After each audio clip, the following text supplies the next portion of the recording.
Hi, folks. This is Chirs Voss, the Chirs Voss Show, and the book Beacons of Leadership. And I am here with the amazing, astounding Scott Carson on the Note Closers Show podcast. And we're going to be talking about my book, him, what I do, and our love of tacos. Good morning, good afternoon, and good evening, everybody. Welcome to this episode of the Note Closers Show. As always, Scott Carson, excited to be here with you. And I'm so jacked up for our special guest today. Before we got rock and roll, we we're talking mortgage industry and foreclosures and REOs and the heydays of 2008. But this guy is just a beacon out there for entrepreneurs and CEOs. He ranks in the top 50 recognized CEO hosts out there by Forbes magazine. He is the host of the Chirs Voss Show, author, consultant, speaker, avid YouTuber, and he's won numerous awards across the country, stuff like that. And so we're so honored to have this serial entrepreneur of 35 plus years. He got started when he was like 2. All right. So welcome, Chris. Welcome, Chirs Voss, to the Note Closers Show today, bud. Is that me? I thought this guy was coming on. Is he coming on like 10 minutes or something? This guy sounds interesting. I was going to wait and see. He sounds very cool. No, thanks for having me on the show, Scott. I certainly appreciate it, man. Yeah, no problem, man. And I am available if you need me to come out and announce you before you walk into any room. Sure, yeah. I think that's a good idea. Can you also do food tasting? I need a food taster as well. Nah, well, I don't be wrong. I love food, but we're good on that. You're gonna think you're ridiculous. I've got a couple XYs, about 6 or 7 of them. Yeah, exactly. Wine tasting or alcohol tasting? Okay. There's that too. There's always that. Yeah. So thanks for having me on your show. I certainly appreciate it. It's a great honor. Yeah, no problem, man. We connected on LinkedIn and initially, as I like to connect with other entrepreneurs and business podcast leaders and stuff like that. And then I saw that you had the book coming out. I was like, oh my gosh, this is a great topic for what our audience is dealing with. Because as so many of our real estate investors, you have people working part-time and it's their side hustle, looking to do that, or they're trying to scale their business and do some stuff. And I love doing a quick look at your book and everything like that. I was like, man, these are principles that everybody needs to know and needs to implement. So you want to talk a little bit how you kind of got to where you're at? I know you went through some turbulent times in the past, like we all did. Yeah. Well, my mom and dad got together one night, and no, I'm just kidding. That is kind of how it started. At least that's from what they told me. Although I'm still going with I was switched at birth in the hospital narrative, but I had good parents. So about 18, I kind of became an accidental entrepreneur. I'd work with my dad on his subcontracting business through my youth and summers and stuff. We lived in that generation where mom said, "Get the hell out of my house and don't come back until dinner, and I yell for you," and which was good. It made us. I don't know. I think we're a great generation because of it. But we go help dad over the summers, and then whenever she needed us out of her hair, weekends and stuff. And we learned his business of doing stucco work. And I never really thought much of it. I hated the business and everything else. And there's a great story in the book of overcoming getting fired and also getting persecuted. And I lived in Utah, and it's a really high religious here, and I was wearing Van Halen shirts and going to rocker things as teens do. And here in Utah, Van Halen is considered the great Satan, I guess, and Iron Maiden and Judas Priest and whatever. And so having long rock quality when music was quality in life. Exactly. Good call. And and so this manager took a shine to me, who is ultra religious, as being, a satanic individual. I'm just a kid just wanting to, flip burgers at McDonald's. It takes a shine to me, and he wants me to cut my hair. And I don't think that's fair. All the women in the place have got long hair.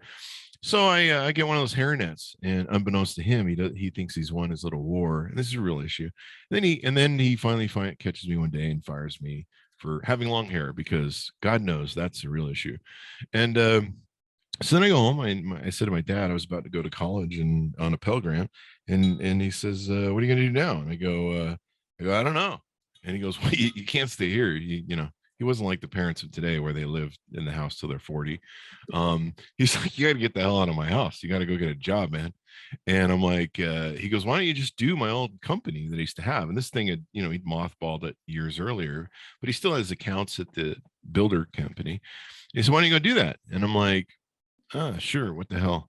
So I started going out and pitching. I'm this young kid pitching these dudes, these big, burly, mean contractors. You know how they are.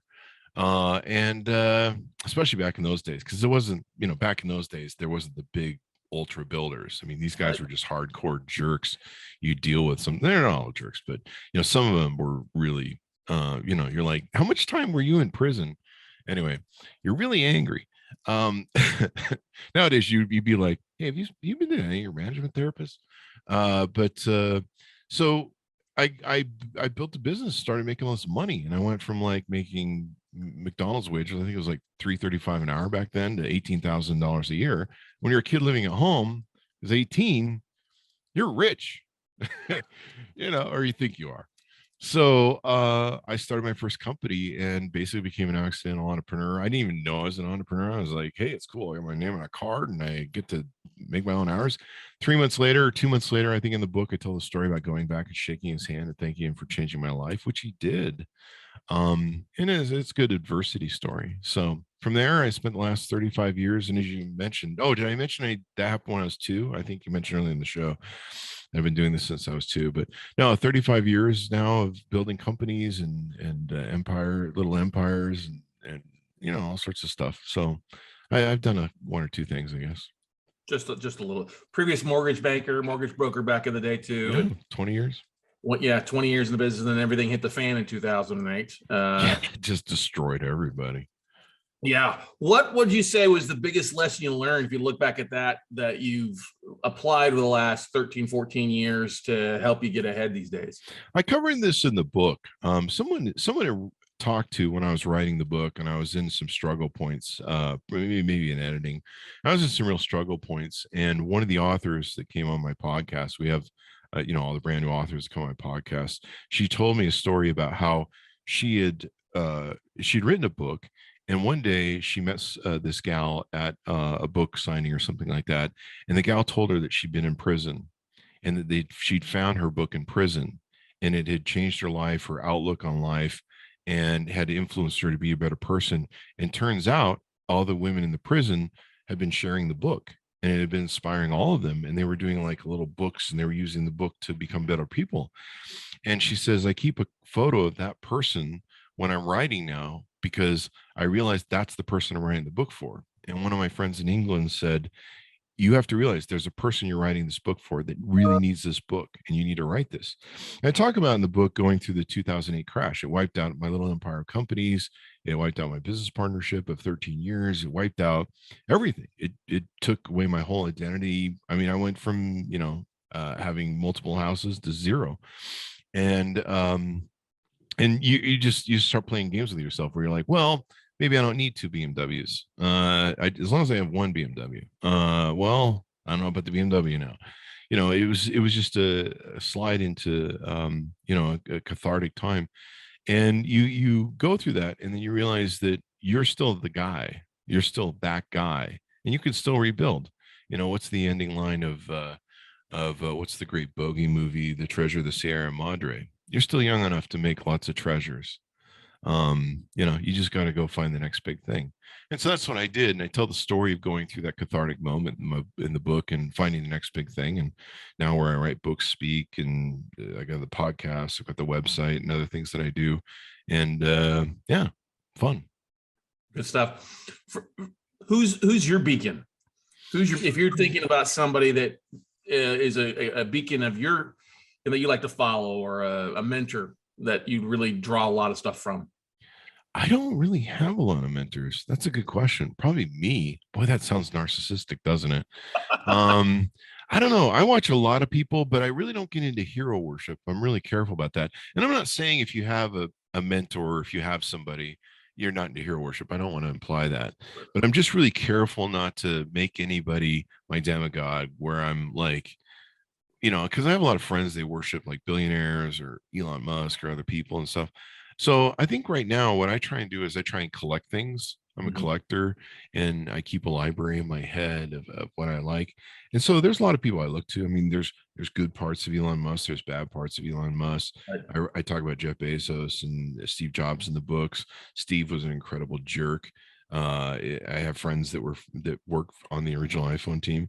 And they've said so in some of their documentaries.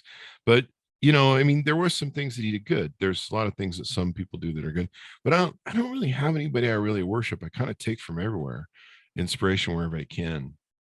Well, Mm. I love that. I think because everybody puts their pants on one leg at a time most of the Yeah. time. Yeah. Everybody wipes their ass with multiply toilet paper too. So What's this toilet paper you speak of?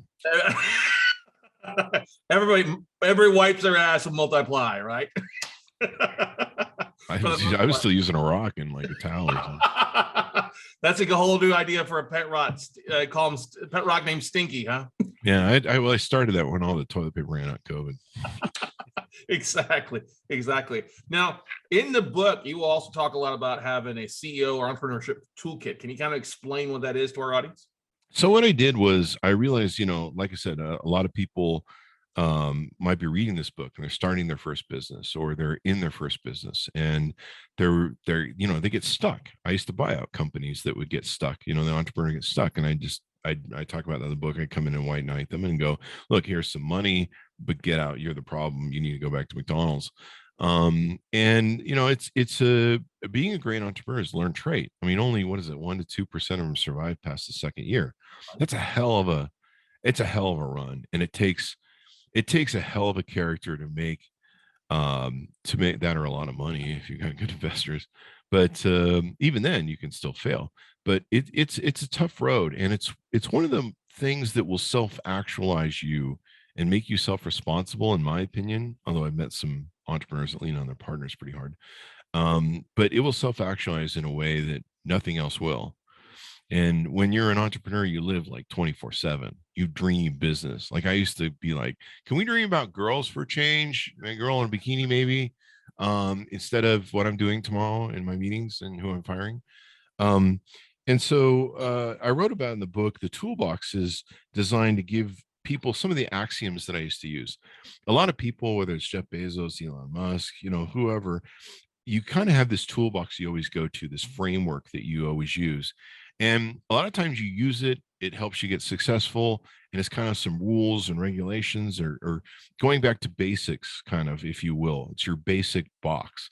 And sometimes you get off those basics. And when you get off those basics, the game starts going weird. Maybe you don't work as hard, or maybe you're trying to innovate too much, and you innovate something and break it rather than improve it.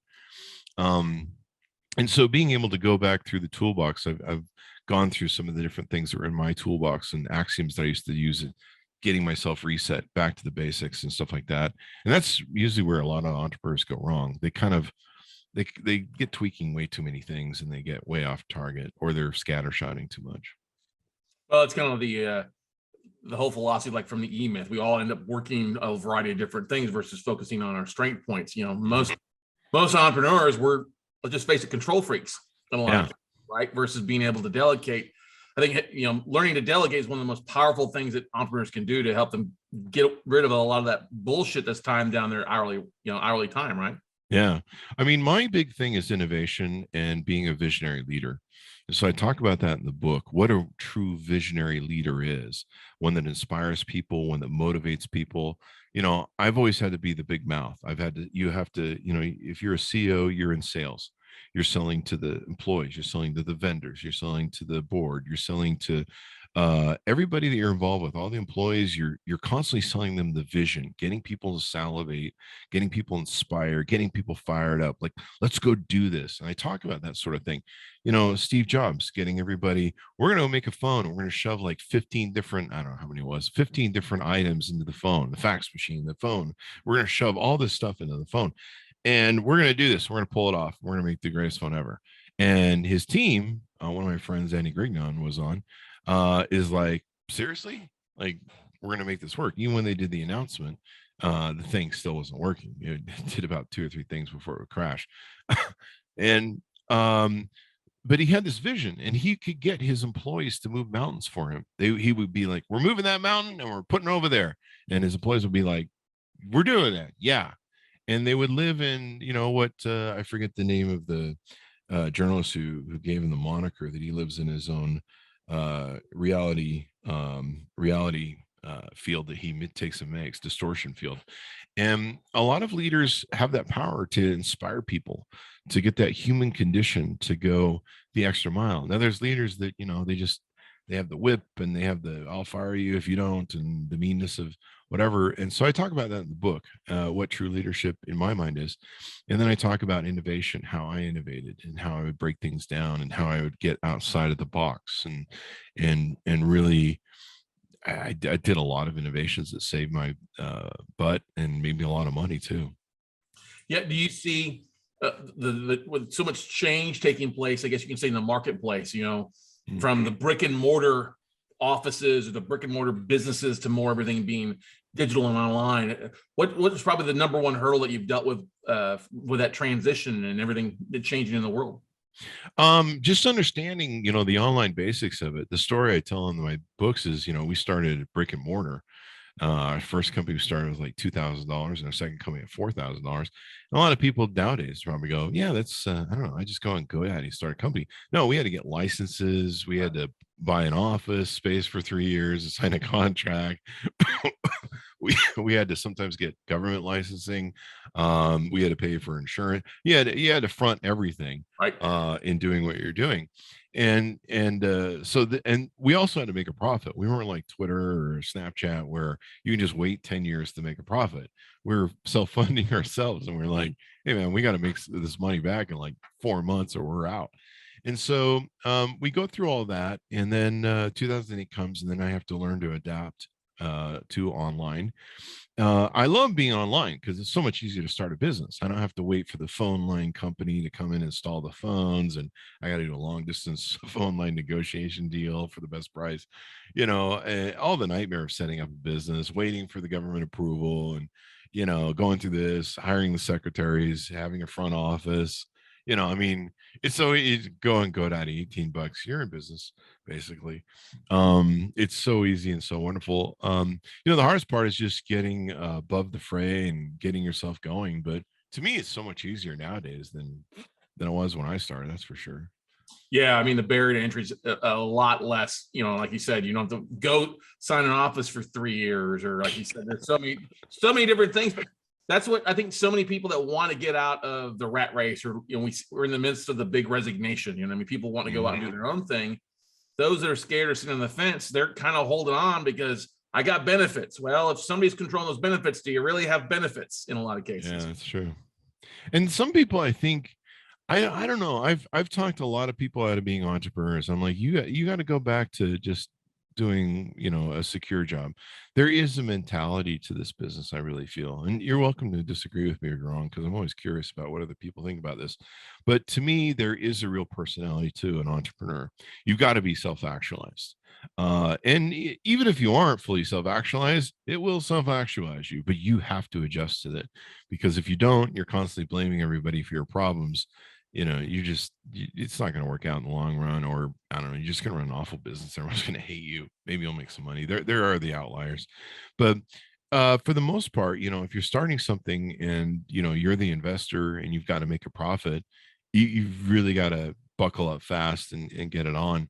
And it's 24/7. It's blinding. I remember when I came to Vegas, I started a mortgage company for some Chinese investors. And it was so nice to go home at 5, and I'm like, I don't have to worry about losing all the money they invest. This is their problem. I'm going home. I just show up, kick ass as a CEO. But yeah, it's nice, but it's tough. It's the hardest thing you will probably ever do, probably next to having a kid. I've never had a kid, and it sounds like that's a lot of sleep loss.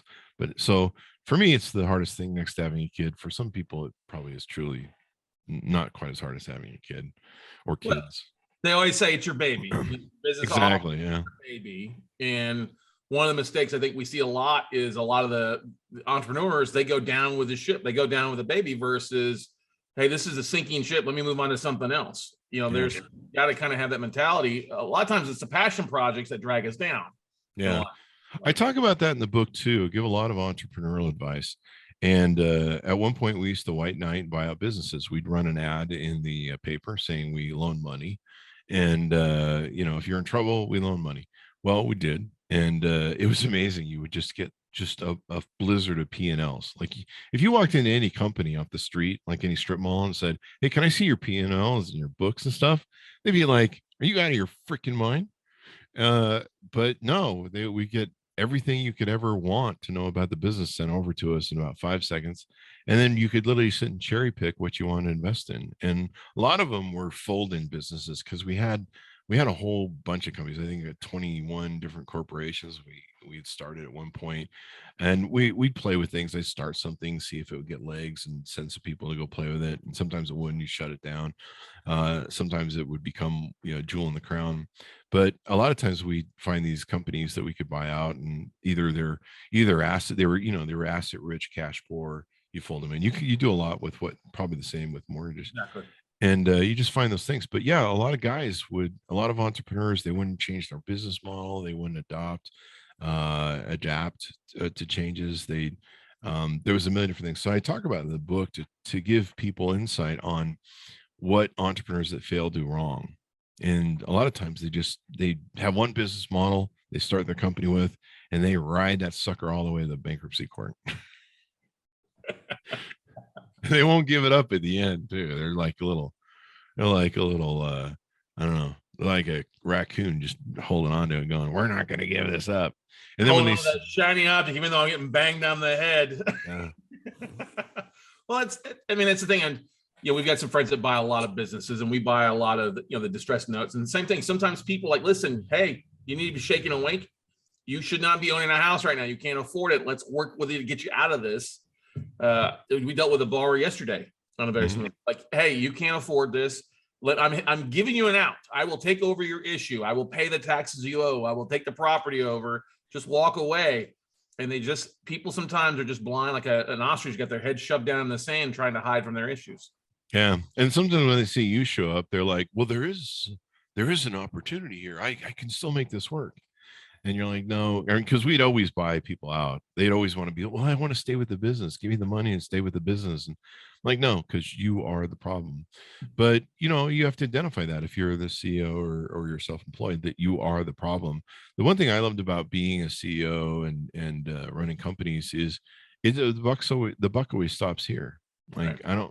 there's nobody. I make all the final decisions. There's nobody that can be like, "Well, it's Joe's fault." I should probably hire Joe just so I can blame him. We all need a Joe, right? So I just blame God or the universe, or I don't know. I just make something up. No, I don't. So I put a lot of that in the book, a lot of inspiring stuff, some of my stories of overcoming adversities. And then also in the book, there's some ways that I look differently at things, and those are important. Like I had some people write, like, "Why did you tell a story about you and how you approach school and what was going on with your schooling and stuff?" Partially because to tell people, "Hey, you don't need to follow the rails, everything." But I talk in the book the 9 point out of the box method or exercise that I learned from Lou Tice back in the day. And I didn't realize I'd been doing it all my life, but I was. And when I saw it and identified what it was, I was like, "Wow, this is how my little box brain works." And so I approach it with everything, relationships and life. But so many people, they really have this tunnel vision of either what society tells them or what, your dad tells you, "Go get a job." You go get a job and you're like, "Is this all there is?" A Fight Club. And Exact same things. What's next, Dad? Get married. What's next? Get married. Have kids. Yeah. Have a kid. And you're just like, "Well, who made this program? Because this program sucks." And I'm not happy. So where's that? So I write a lot in the book to help entrepreneurs with my little tips and tricks, things that I use to get me out of a jam, some of my experiences, but learning to think outside of a box and have a paradigm where I can get outside of things and look at things and go, why do you do it this way? Why? And people are like, "I don't know, that's the way we always did it." And so teaching people to look at life, look at the social constructs that are set before them and go, do I really want that? What is this? Picking stuff up and going, why do we do things this way? Why do we have a social, why do we all get married? Why do we all have kids? Why do we do this car thing with, question everything, what is religion? What is atheism? What is this, that, or the other? Why? And that's really the most important question is why. Like, why do we do it this way? Question everything. And question the questions. And that helps me in my business where when something isn't working or I need to innovate something, because it's like, okay, we've got a good business model going here, but we got to cut overhead or cut costs. So how can we innovate like this process right here from either A to B or customer, service or whatever it is? How do we squeeze this so that we can get some more profit out of it and better, higher efficiency? And so being able to sit down, especially when I built the model as a business owner, because that's the thing I talk about was, a lot of business owners get stuck with their model and they ride that sucker in the ground. So I realized that I need to constantly look at my models and go, how can we improve this? How can we adjust this? Because if you don't adjust them for what's happening, especially in the market forces, one day you've got a great business model, the next day you're out of business because, I don't know, Amazon pulled AI on something. Right. Mm-hmm. Yeah, we've seen that. I mean, you look at the innovation of Uber or even Airbnb or VRBO or stuff like that. People really taking a look at the normal industry. How can we change this up to make this work in a lot of cases? You mentioned Elon Musk, what he did originally with PayPal. It was changing the way people. It's the same thing with the digital currency taking place these days. It's the same thing with real estate investing. How can we do it with blockchain, or how can we do partials and stuff like that? So getting out, you being the CEO, getting out of your own way to approach things, and I think really being open to others' opinions or outside influences looking at the same thing. It's kind of like looking at a Pollock painting. We all see different. We all see the painting, but it's a different view that can really add to a different opinion of things, right? That's a great analogy. Yeah, it's perfectly. It's like those. It's like, what's that walking horse thing you see on the internet where if you see the horse walking, right? But looking at different things, I mean, I constantly question everything, and I did as a child, and looked at life, and I was kind of an introvert, and I was like, why do we do this way? Like, this seems like everyone seems really unhappy doing this. And so doing that with your business or your life, even, designing your life to where, there's a lot of especially men who wake up with their midlife crisis, and men, we mature later, but then we also hit our peaks in our 40s and 50s with income and just having our crap together finally. um and we wake up and we go, wait, I'm really the guy here. And we go through our midlife crisis and we realize that we've probably been stuck in a social program for 20 years. And some people that's good and some people that's bad, but you want to make sure it's your choice. And so as you look at your businesses, you want to constantly be asking questions, even after you built them. I mean, if you're making $1 million, every 5 seconds in your company, great. There's probably something you can improve. And so you've got to have this mindset that I talk about in the book of it constantly needs to be improved. Everything can be improved. Like I never thought you could improve paper clips. Like I'm like that. Okay, that's done. People got paper clips. And then I saw people come out with painted paper clips. They're kind of groove paper clips that can clip and hold easier. There's like a million different versions of paper clips. And in a million years, I never thought you could innovate paper clips, but you can innovate anything. You can innovate anything. So, my last 8 wives innovated me out of their divorces. No, I'm just kidding. They took your money and upgraded, huh? Well, pretty much. I guess I think of being divorced. I have people write me on my show and they're like, how many divorces you have? One joke is 7, another's 9, another's 8. Like I haven't married at all. So, it's kind of nice, but that's the beauty of the joke. That. Speaking of the podcast, you've got a well mixed of audience or not guests on the show. Who's one or two of the guests on the Chirs Voss show that really stand out to you that you heard something from that made an impact on you? Boy, there's so many great guests we have on the show. I think one of the biggest impacts was having Eddie Ascalon Jr., who's an incredible author, brilliant mind. I believe he's at Princeton. And Eddie came on, introduced me to James Baldwin, and I'm a huge fan of great orators and debaters.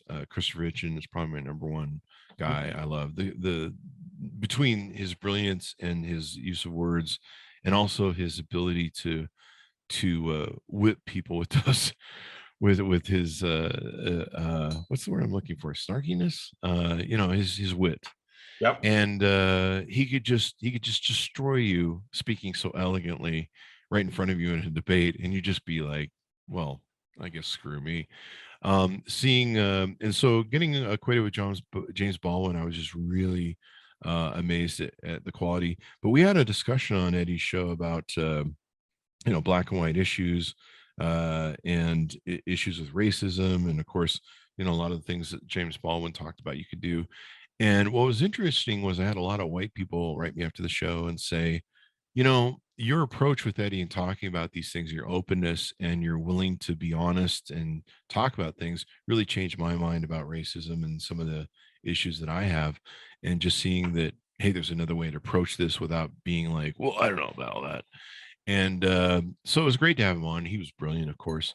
I can't think of a second person I've had on the show. There's been just so many great authors we have on the show. I mean, a lot of them are in the New York Times, CNN anchors and correspondents, MSNBC, New York Times, Wall Street Journal, you name it. We've had them on the show. Pulitzer Prize winning people.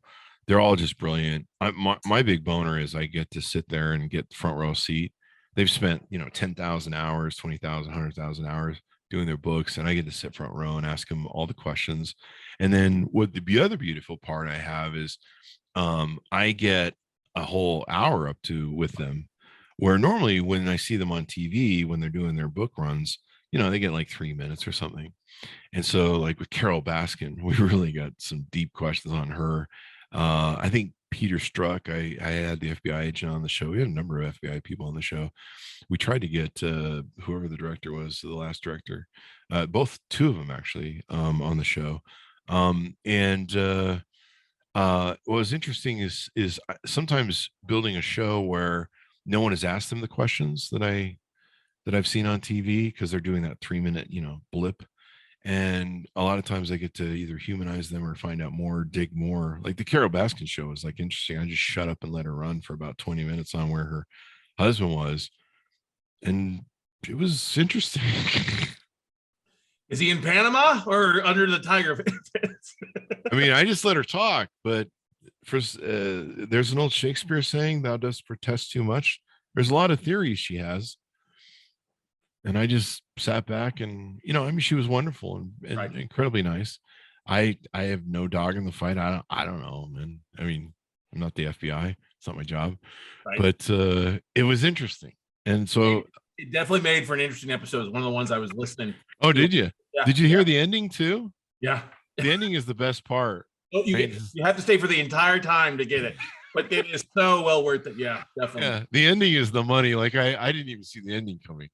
I was like, oh wow. But yeah, that 20-minute span where I just shut up and I just listened. And we went in that show with a lot of pre-planning, because I'm like, I don't want to make her a hero. I don't want to star fuck her. I don't want to, I didn't even watch the show, and I made the decision. I think I announced it on the show that I made the decision not to watch the show because I don't want to be biased. Because it does, I guess it does spin her in a dark light, evidently. I don't know. This is the way they work. They have to make a group of people. So we've had a wonderful group of people on the show, and keep doing it. I mean, any new book that's being published, we try and get them on the show. And it's just great. Some of the authors we have on, some of the brilliant minds we have on. I learned so much. It's like being in college. It's awesome. And that's the beautiful thing. And it's what I love about podcasting is, you get that hour time where for many people, an hour time is, 10, 15, sometimes $50,000 of value in a lot of cases. And being able to ask the questions that people aren't asking on a regular basis, you really do get a lot more insight into the mind of people versus them just having to regurgitate like a penguin. You know what I mean? Over and over again. And I mean, we've had scholars on the show. Like there's a lot of scholars on the show that they're brilliant. We've had people that have counseled, from the centers of international policy, not the Betsy DeVos organization. We have the Centers of Foreign Policy, I think it was. I forget his name, Richard. We've had a lot of people on that have worked in the White House or for lots of different presidents from both parties, and council presidents done things. I mean, just extraordinary group of people, brilliant minds. A lot of them from that work at colleges, and just the historical context. You're like, I'm sitting here. I think we had Susan Page on once. She was the one who was the interviewer for between the vice presidents just recently when they ran for office. These are people that are high-end news Pulitzer Prize winning people, and it's just an honor to be able to sit with them and pick their brains. What would you say is a key to attracting a great guest like that, great talent to be on your show, stuff like that? Just being diligent and following up, or what's been your magic sauce? Building a good show. I learned a long time ago. I have so many people that call me up and they go, "Hey, I want to do a podcast," or I was on your podcast. It seems really easy, and as you know, it's not easy. Everyone's like, "Oh, just get a mic and then it's done." It's like, no, man, no. And so really, you've got to build an audience first. Like, I'll have people write me "Hey, I want to do a podcast." Okay, great. First thing out of their mouth, how do I make money doing this and get sponsors? Like, dude, like, you have to get an audience first. You have to build it first, and then they'll come. And so, I knew that a long time ago when I started in social media. I didn't know what I was going to use it for, but I knew I needed an audience for that. And then if I wanted to change my mind at what it was for, I still need an audience that would go with me. Oh, well, he wants to go over there now, so we'll follow him. So, I started building a show and doing the work. The first year, no one talked to me. No one gave me any feedback. The only reason I knew people were listening was for downloads and Google Analytics, or people were clicking, going to the website. I'm like, well, somebody's paying attention to this crap. Right. And, but the first year, it just seemed like I was just talking into the ether, which maybe I was. I think I was drinking back then. But there's vodka involved. But no, it's you have to build the audience. You've got to build it. You've got to get good at what you do. You've got to study to be a good host. I use a lot with Carson. Carson is a great host if you really sit down and spend time to understand him as a host. You've got to learn to be a good host. You got to learn to put on a good show. And you've got to go through it. What is it, 10,000 hours thing? Be a master, yeah. That's what they say. And you don't have to go that long before you can really start building a good show. But the problem is great guests aren't going to book on a show that no one's on, no one's heard of. And so you've got to build a good show. You've got to encourage people to get on it. You've got to start getting some good names and building it out from there. And then you've got to develop relationships. And those are hard. But if you don't have the audience, like, no one cares. Like it doesn't matter. You're not going to get great people on the show. You might get one or two, but usually there are people who have nothing better to do. But even then, my show, I get people all the time and they're like, yeah, we're just doing all the, like, we've tried to get Bob Woodward on several times for his books, and they send us his books, which is about all they give us. We can't get him booked on the show because he's a big A-list dude, and he's just going to do CBS, NBC, and then he's kind of done. Plus, he's got he's usually writing a book every 6 months. Right, exactly. He's pumping them out pretty regular there. We almost got him. We were close. We're in negotiations. And so you just try, and the more good guests we get, the more good guests we get. Well, it's with what you said, and I agree 100% wholeheartedly with this. You have to treat it like a business. You've got to build an audience. You got to deliver a good product. If you've got the greatest product in the world, but you don't have an audience, it doesn't matter. You've got to market it and keep sharing what you're doing and grow over time. And podcasting is not a get rich quick by any means of the imagination. And you look at the outliers of Joe Rogan, people don't realize he's been doing that for years and how much he went through being a comic or hosting other things before he got to where he's at today. And so it's great to see somebody like that. But it's also interesting to see how cancel culture is trying now to cancel him for having an opinion and then trying to dig up bad stuff from the past. Yeah, it's interesting as to how things are unacceptable. And of course, he works for a corporation, When you work for a corporation, you have liability. Welcome to America. People see you, and you have all sorts of problems. So you got to meet that metrics. And plus, I mean, that's the way capitalism works. If you don't like a product, you stop buying it, you walk away, whether it's customer service or someone used the N word. One of the great shows that I saw, because I never really understood, I never fully understood why you shouldn't use the N word. I mean, I just knew it was bad. And when Bill Maher used the N word on his show, he had, I believe it was Ice-T, the rapper, come on. And it's a great segment for anyone who's wondering why you shouldn't use the N word. It's a great segment to explain why that's important. And for all the history and great people we've had on the show that have talked about racism and Black history on our show, we're really sensitive to it, because if you understand the history of this country, it's pretty ugly, what white people have done. And so there's a thing there. I mean, we had recently Godson on our show who talked about free speech. It's kind of interesting. He thinks free speech only works for the right side, I guess. Couldn't get him to comment on book burning. I guess, it's interesting how people, they look at one side and they go, well, oh, that's bad. But the other side is like, well, it's fine for them. And so this is one of the out of the box issues that I have, is I can look at both sides and everything, even though I'm aligned to one side, and go, yeah, we're kind of all doing some hypocrisy stuff here. And so that's just kind of when I think about that.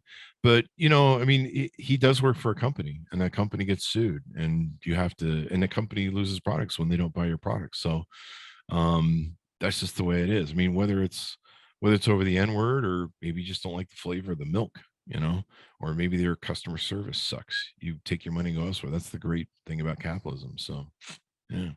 Correct. Good stuff there, Chris. Well, Chris's podcast is the Chirs Voss Show. Highly encourage you guys to check it out. He just dabbled a few names of some of the amazing guests he's in on there.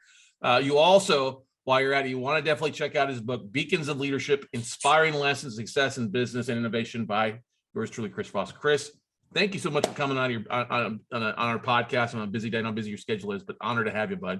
Honored to be on your show. Certainly wonderful. Thank you. You've been a great host. Thank you very much. Thank you, Chris.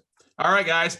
Opportunity for you. Go out, listen to the podcast, get the book. You can get it online. You can get a download copy. You can also order a hardback copy. Well worth the read. Chris is a great storyteller, and there's something for everybody in there as an entrepreneurship, or you're thinking about going out into business. It's a great read for you, and can truly be a true beacon of leadership, hopefully, in your business for you. So go out, take some action, everybody, and we'll see you all at the top. Bye. Thanks, man. Thank you.